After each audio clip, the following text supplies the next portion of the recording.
Welcome learners. This week we are going to discuss from block 2, that is on tribal policies and legislations, from unit 4, and the topic today we are going to discuss is international conventions and covenants. Let us look at the objectives of this unit. In this unit we shall discuss various international conventions and covenants in view of the tribes, indigenous people across the world. United Nations organization is an international institution which has played a significant role on the question of survival, livelihood, development and identity assertion of the tribes, indigenous people. After going through this unit, you will learn about the interventions of the IGNOU for the preservation, promotion and protection of the indigenous people across the world. You will also learn about the International Labour Organization Convention 107 and 169. The learner would also know about the International Indigenous People Decades, and also you will learn the issues of indigenous people in Asia and India. So before going into the unit, first of all we should know what is convention and the meaning of covenant. Convention means it is a binding agreement between states which is used synonymously with treaty and covenant. The conventions are stronger than declarations because they are legally binding for governments that have signed them. When the UN General Assembly adopts a convention, it creates international norms and standards. And what is covenant? It is a solemn promise to engage in or refrain from specified action. So it is an agreement. Now we know that the indigenous people, they are spread across the world. There are about 300 million indigenous people across more than 70 countries, of whom approximately 70% live in Asia. About 8.6% Indian population are indigenous people. They are not always numerical minorities. They speak more than 5,000 languages, half of which are likely to disappear maybe in a very short time. So they maintain a distinct identity and culture. They hold a distinct worldview. Indigenous people are distinct people who subscribe to different development paradigm. They are increasingly asserting their rights which historically have been denied to them. The indigenous people today, they remain poor and uprooted from their physical and cultural customary resource base. They also suffer from various health epidemics. They are also exposed to armed conflicts, and they are the worst affected by climate change. The use of term indigenous people for certain groups of people, it has been controversial. Zaxa says that there was no problem in using the expression before, but there is a contestation now in the use of the term. He draws our attention to the fact that the concept of indigenous people primarily came from international agencies such as the ILO and IGNOU that have worked much of the available literature on them. The term indigenous people was used for the first time in the year 1957 in ILO Convention 107. It gained wide currency with the declaration of the International Year of the Indigenous People in 1993. Now, the focus on indigenous people is traced back to 1960s. The process of decolonization led to renewed emphasis on people right to self-determination, creating a larger political space in which new groups could begin to assert themselves in the new political mainstream. Anti-racism and women's movement in the West, through their defense of diversity, paved the way for an incipient indigenous movement. In the year 1977, the first non-government organization conference took place on the discrimination against indigenous population. In the year 1978, a special rapporteur on discrimination against indigenous people came out with a report. While ILO had started revising the 107 Convention on Indigenous People and Tribal People in the year 1982, there was engagement of the United Nations system through setting up of the Working Group on Indigenous Population. The group also began to employ the working definition of indigenous people, which was developed in the year 1972 by Martin Cobo, a special rapporteur of the UNO. In the year 1986, Cobo, in his final report, Study of the Problems of Discrimination Against Indigenous Population, defined indigenous people as indigenous communities, people and nations are those which, having a historical continuity with pre-invasion and pre-colonial societies that developed on their territories, consider themselves distinct from other sections of the societies now prevailing in those territories or parts of them. They form at present non-dominant sector of society and are determined to preserve, develop and transmit to future generations their ancestral territories and their ethnic identity as the basis their continued existence as people in accordance with their own cultural patterns, social institutions and legal systems.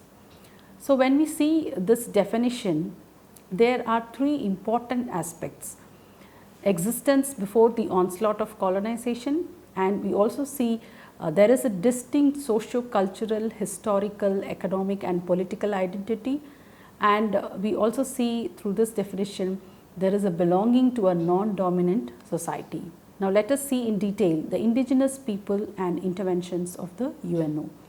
The first international decade of the world's indigenous people was barely over. The United Nations General Assembly adopted Resolution 59-174 on 20 December 2004, proclaiming a second international decade of the world's indigenous people to commence on 1st January 2005. The Under Secretary General for Economic and Social Affairs was appointed as the coordinator of the second decade, and a voluntary fund was established as a successor to the already existing voluntary fund of the first decade. Prior to the declaration of the first decade, the year 1993 was declared as the first International Year of Indigenous People. When in 1993, the UN World Conference on Human Rights in Vienna recommended the declaration of a decade of indigenous people 1995 to 2004, the goal set was to strengthen international cooperation for the solution of the problem faced by indigenous people in the areas of human rights, culture, environment, development, education and health. The theme of the decade was Indigenous People Partnership in Action. The main objectives of the first decade were setting up of a forum for indigenous people within the UN, the development of activities by specialized agencies of the UN system and other intergovernmental and national agencies that benefit indigenous people. Secondly, the education of indigenous and non-indigenous societies concerning the cultures, language, rights and aspiration of indigenous people. Fourthly, the promotion and protection of the rights of indigenous people, and the implementation of all the recommendations concerning indigenous people adopted by all high-level international conferences, and lastly, the adoption of the draft declaration on the rights of indigenous people and the development of international standards and national legislation to protect and promote indigenous people's human rights. The question obviously is, why the need of declaring the second consecutive international decade of the world's indigenous people? Were the objectives of the first decade unfulfilled, necessitating thereby declaration of the second? So, in the resolution of the first decade, the General Assembly had requested the Secretary General to appoint the Assistant Secretary General for Human Rights as the coordinator of the decade and established the voluntary fund to assist the funding of projects and programs which could promote the goals of the International Decade of the world's indigenous people. In its resolution, the General Assembly appointed the High Commission for Human Rights as coordinator of the decade. In its resolution of 23rd December 1994, the General Assembly had adopted the short-term program of activities for 1995. So, the comprehensive program of activities was adopted by the General Assembly in its resolution of 21st December 1995. The General Assembly also authorized the establishment of the voluntary fund for the international decade for the purpose of financing projects and programs during the decade. The UN Commission on Human Rights Draft Declaration on the Rights of Indigenous People, as revised by the members of the Working Group on Indigenous Population, seeks to promote right to diversity, equality, freedom, development in accordance with their own needs and interests, recognition to their rights to their lands, territories and resources which derive from their cultures, spiritual traditions, histories and philosophies, as well as from their political, economic and social structures. There is also a mandate for the indigenous people organizing themselves, respect for indigenous knowledge and practices for sustainable development and management of the environment, human rights and right to self-determination. In April 2000, the Commission on Human Rights adopted a resolution to establish the UN Permanent Forum of Indigenous Issues, which was endorsed by the Economic and Social Council in resolution of 28 July 2000. The mandate of the Permanent Forum was to discuss indigenous issues related to culture, economic and social development, education, the environment, health and human rights. Several national governments have also passed specific laws on the rights and special identities of indigenous people and their right to ownership over their traditional lands. The UN General Assembly, by its resolution, decided to celebrate the International Day of the World's Indigenous People on 9th August every year during the International Decade of the World's Indigenous People. In 2004, the Assembly proclaimed a second international decade. The goal of this decade is to further strengthen international cooperation for the solution of the problems faced by indigenous people in such areas as culture, education, health, human rights, the environment and social and economic development. Now let us look at the what is ILO Convention 107 of 1957. The ILO Convention of 107 of 1957 was adopted by International Labour Organization on 5th June 1957.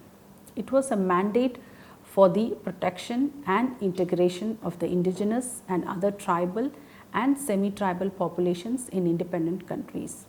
It affirms that all human beings have the right to pursue both their material well-being and their spiritual development in conditions of freedom and dignity, of economic security and equal opportunity. It was also a mandate for improving the living and working conditions of these populations by simultaneous action in respect of all the factors which have prevented them from sharing fully in the progress of the national community. This convention was meant for members of tribal or semi-tribal populations in independent countries whose social and economic conditions were at a less advanced stage than the stage reached by the other sections of the national community and whose status was regulated wholly or partially by their own customs or traditions or by special laws or regulations. The convention is also meant for the members of tribal or semi-tribal population in independent countries which were regarded as indigenous on account of their descent from the populations which inhabited the country or a geographical region to which the country belongs at the same time of conquest or colonization, and irrespective of their legal status lived more in a conformity with the social, economic and cultural institutions of that time than with the institutions of the nation to which they belong to. Now let us look at various articles which are dealing with the indigenous people. Articles 2 to 5 deal with the protection and integration of these populations with the national communities. These envisage promotion and integration of the matters in terms of socio-cultural change and exclusion. These also promote enhancement of the living standard of these people. Article 3 deals with the right to citizenship of these populations without discrimination. Article 4 deals with the protection of cultural and religious value of these people. Articles 7 to 10 provide with the legal matters of these people that include protection of customary laws, customs and institutions, practice of social control and prevention from detentions and also rehabilitation rather than confinement of prison. Articles 11 to 14 deal with the matters concerned with the land of these people that include right to ownership of land, individual or collective transmission of rights of ownership and use of land and land grabbing, land alienation and displacement. Article 15 deals with the employment of the indigenous people. It also deals with the discrimination of these people in the offices, institutions and equal remuneration for the work. This article also promotes for the security of these people in the offices they work. Articles 16 to 18, this promotes vocational training and preservation and protection of their handicrafts, industries including technologies. As these enable them to transcend their economic standards, these articles also deal with the market of their knowledge. These articles encourage them to increase respect for their craft, knowledge, technologies, artistic values that show their cultural expressions and epitomes. Articles 19 to 20 deal with the social security of indigenous people along with promoting their health standards through providing adequate health services. And Articles 21 to 26 deal with the development of their education and means of communication through various methods such as promotion of mother tongues, vernacular language, utilization of primary education and translation of other languages to the mother tongue. Finally, Articles 27 to 37 deal with the administration of these people and duties of the member countries. Now let us look into the ILO Convention 169 of 1989. The ILO Convention 169 of 1989 is the revised version of the Convention 107 of 1957. The ILO adopted this in the conference held on 7th June 1989 at Geneva. It was adopted with a view to remove the assimilationist orientation of the previous convention. It was made with a particular view to recognize the aspirations of these people to exercise control over their own institutions. The idea was also to decide for themselves the way of life, economic development, maintain and develop their identities, language and religions within the framework of the states in which they live. The view also protect their fundamental rights, law, values, customs and so on. Further, it called for the contribution of indigenous and tribal people to the cultural diversity and social and ecological harmony of mankind and to international cooperation and understandings. As many as 44 articles were amended in the convention on different aspects. This convention was applied to tribal people in independent countries whose social, cultural and economic conditions distinguish from other sections of the national community and whose status is regulated wholly or partially by their own customs or traditions or by special laws and regulations.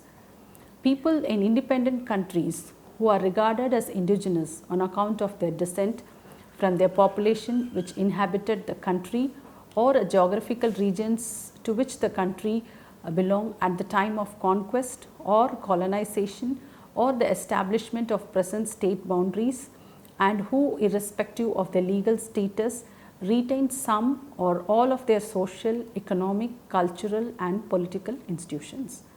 Now let us look at the articles which were amended in the convention on different aspects. Firstly, the preservation of cultural rights and identity. For this, from Article 2 to 5, deal with promotion of socio-political and economic rights of the people. Then preservation of value system. Articles 2 to 5 deal with the preservation and respect of the identity and cultural traditions and customs of the indigenous and tribal people. Then other articles like the protection of environment and territory, the articles 4 and 7. These articles deal with the protection of the environment and the territories these people inhabit. And there are also various other articles 3, 4, 7 which deals with no discrimination, freedom, self-determination, and it deals with issues concerning freedom of the people and stopping all forms of discrimination of these people. Then articles 9 to 12, human rights. So these articles deal with the legal aspects in relation to indigenous people such as atrocities, punishment, prison and so on. And articles 13 to 19 deal with the issues concerning land rights, land alienation, forced displacement, rehabilitations, relocation and public inquiries in these matters, compensations, land transformation and so on. These also deal with forest rights of these people, including common property resources. The common property resources what we discussed in the Unit 3 from Block 2. Then Article 20 specifically deals with employment that includes their respect, promotion, remuneration, occupational safety and benefits irrespective of the sex. Articles 21 to 23 deal with providing vocational trainings to these people so as to promote their economic livelihood and income. These also encourage them to respect and provide training for these people regarding the development and marketization of their handicrafts and industries. Article 24 to 25 deal with the health and social security of the indigenous people. These also ensure adequate health facilities, its delivery and utilization in the area they inhabit. These also deal with the cooperation with these people in matter of their traditional healthcare practices and traditional medicines. Article 26 to 31, it deals with promotion of education among the indigenous people in addressing their needs, socio-economic aspirations and formulation, implementation and evaluation of the programs meant to develop their education. These encourage them to preserve the indigenous language and promotes its use in their educational institutions. Article 32 of the Convention deals with the issues of the protection of indigenous people inhabiting on border areas and their socio-cultural, economic and other needs. Articles 33 deals with the administration of the indigenous people. Finally, Articles 34 to 44 deal with the provisions, administration and the duties of the concerned member countries. So learners, I hope you would have carefully listened to the video. Please go through the material. This topic is very important on international conventions and covenants. Thank you.